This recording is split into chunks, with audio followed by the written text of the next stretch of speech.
अपना लिखवालो छठी मैया के तनी कोसिया पलोग लगालो छठी मैया के देख भैया तैयार के बेरी जनी कर तू भौजी हो देरी तनी अरदी सूरज गोसैया के भौजी सरी अपना लिखवालो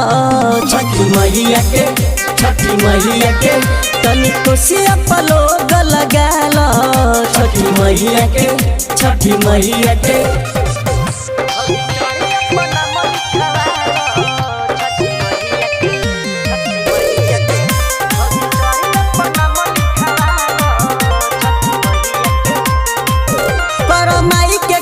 सुखी रही परिवार सूर्यदेव के महिमाया पार हो कर छठी के जतन होई दुखवा खत्म माई जानत पूरा संसार हो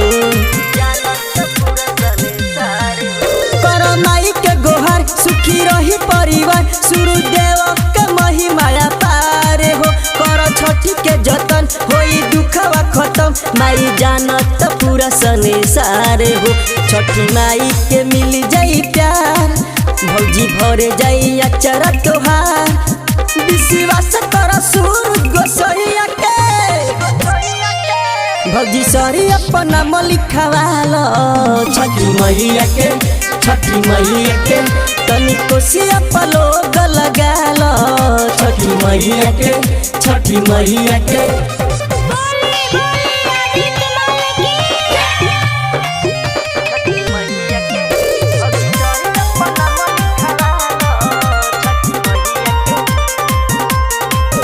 बड़ी माई महान पूजा करे जहान नहीं रखेली केहू के उदासी हो कहे मुना रंजन तोहर गावेला भजन माई बाटे नु तोहर प्रयासी हो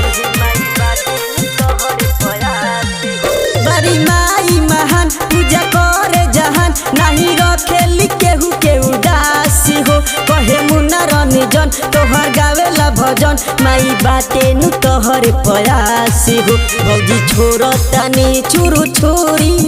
तनी रहियो ना हमसे दूरी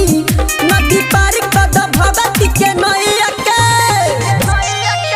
भौजी सरी अपना लिखवालो छठी मैया के तनी कोसिया पलोग लगालो छठी मैया के